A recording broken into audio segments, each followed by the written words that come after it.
दोस्तों यहाँ पर एक सिस्टम है जिसे मैं ऑन कर रहा हूँ और ऑन करते ही यहाँ पर जो आप देख रहे हैं कि यहाँ पर एक कर्सर ब्लिंक कर रही होती है।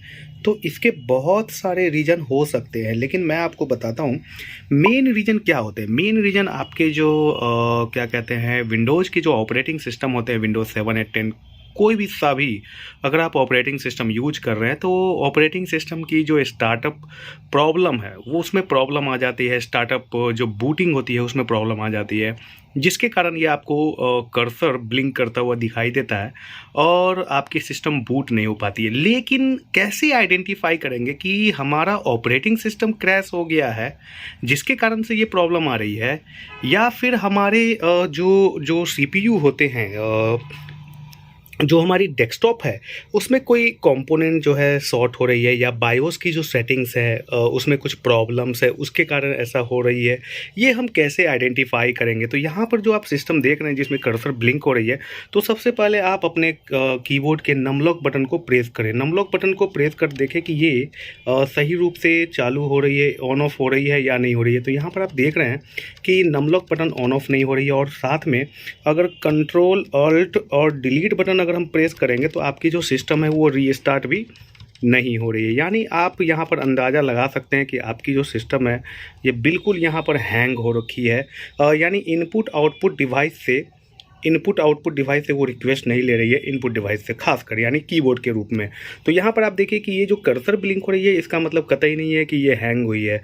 तो यहाँ पर कुछ ना कुछ शॉर्टिंग इशू है माय डियर फ्रेंड, क्योंकि अगर ये ऑपरेटिंग सिस्टम क्रैश होती तो यहाँ पर कंट्रोल अल्ट डिलीट प्रेस करने से हमारी सिस्टम रीस्टार्ट हो जाती, जो कि आप सिंपली देख सकते हैं कंट्रोल अल्ट डिलीट मैं प्रेस कर रहा हूँ और हमारी जो सिस्टम है वो रीस्टार्ट नहीं हो रही है।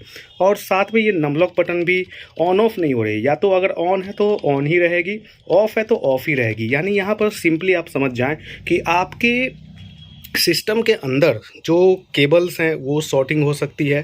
साथ में इधर जो आप इनपुट आउटपुट डिवाइस लगा रहे होंगे यूएसबी पोर्ट वगैरह पे, तो इसमें शॉर्टिंग हो सकती है। तो वन बाय वन अपने केबल को मिनिमाइज करें। कहने का मतलब है कि जो केबल यहाँ पे लग रही है, जैसे यूएसबी और ऑडियो जो फ्रंट में आप यूज करते हैं, यहाँ पर जो फ्रंट में होती है यहाँ पर आप सिंपली देख सकते हैं।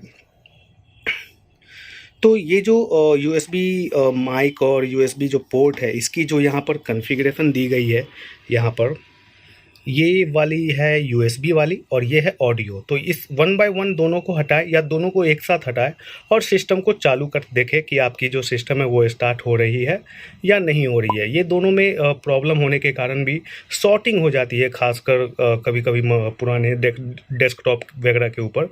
तो वन बाय वन दोनों को हटाने हैं और चेक करने हैं। तो यहाँ पर मैं क्या करता हूँ, जैसे यहाँ पर आप देख लें कि सबसे पहले आप सिस्टम को रीस्टार्ट कर रहा हूँ मैं यहाँ पे, और ये स्टार्ट करने के बाद सीधे आपको डेल बटन या F2 बटन के माध्यम से आपको जाने हैं बायोस में। तो यहाँ पर आप बायोस में पहुँच गए, लेकिन यहाँ क्या देख रहे हैं कि आपकी जो हार्ड ड्राइव है वो डिटेक्ट हो रही है या नहीं हो रही है।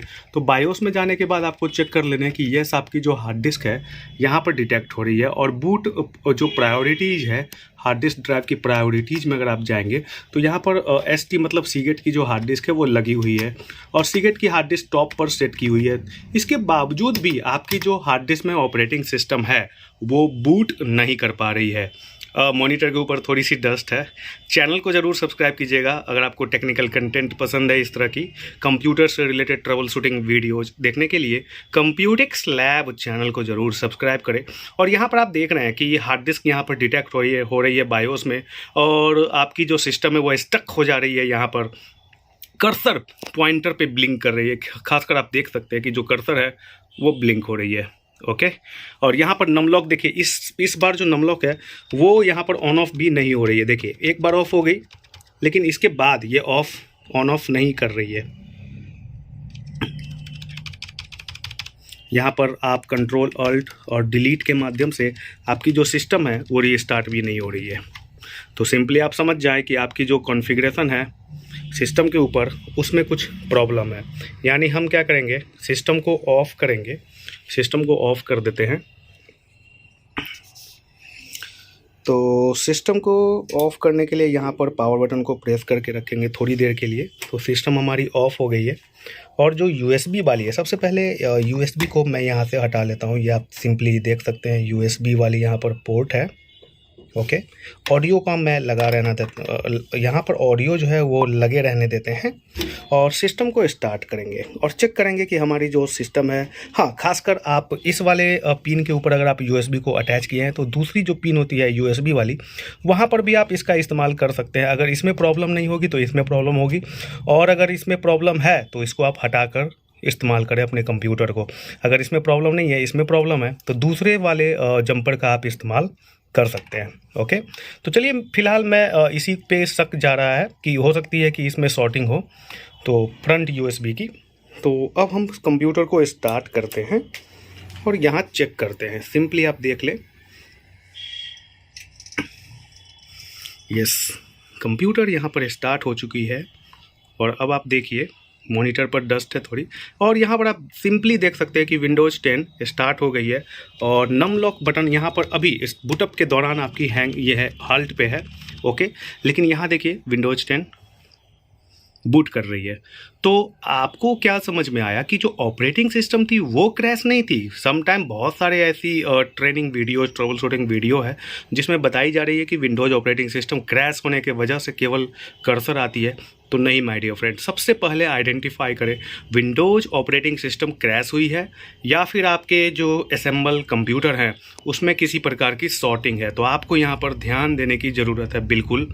अब मैं दोबारा से क्या करूँगा, इस सिस्टम को शट डाउन करते हुए इस वाले USB को दूसरे वाले पोर्ट पर लगाएंगे ताकि हमें जो है फ्रंट USB का भी इस्तेमाल, फ्रंट में जो USB हमारी लगी हुई होती है इसका इस्तेमाल कर सके।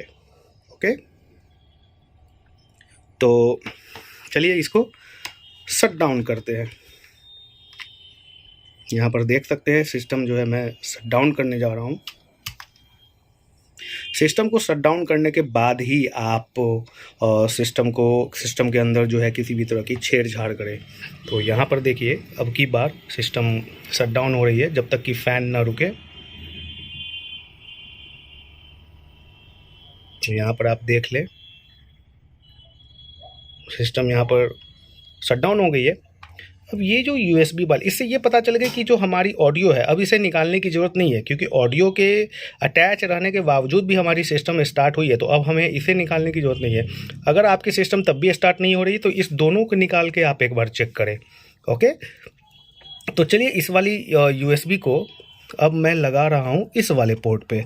दो जंपर होती है, ध्यान रखें कि आप जो है इसकी कटिंग मिलाकर ही अटैच करें। ये जो आपकी कटिंग है यहाँ पर देख सकते हैं। ओके, तो इस वाले कटिंग को यहाँ पर नॉच मिलाते हुए आपको यहाँ अटैच कर देने हैं प्रॉपर तरीके से। ओके, तो यहाँ पर प्रॉपर तरीके से अटैच हो गई है। अब आपको मैं ऑन करके दिखा रहा हूँ और ये चेक करेंगे कि हमारी जो USB पोर्ट अटैच रहने के बावजूद भी, फ्रंट USB अटैच रहने के बावजूद भी हमारी सिस्टम पूरी तरह से स्टार्ट हो रही है या नहीं हो रही है। क्लियरली आप देख सकते हैं दोस्तों, यहाँ पर विंडोज़ 10 बूट कर चुकी है और किसी भी तरह की परेशानी नहीं है। यानी बोर्ड के ऊपर जो प्रॉपर जंपर सेटिंग ना करने के बावजूद भी आपकी सिस्टम हाल्ट पे चली जाती है और साइड में कर्सर जो है ब्लिंक होती रहती है। चैनल को लाइक कीजिएगा, वीडियो को लाइक कीजिएगा, चैनल को ज़रूर सब्सक्राइब कीजिएगा। मिलते हैं नेक्स्ट वीडियो में, तब तक के लिए thank you so much for watching this video.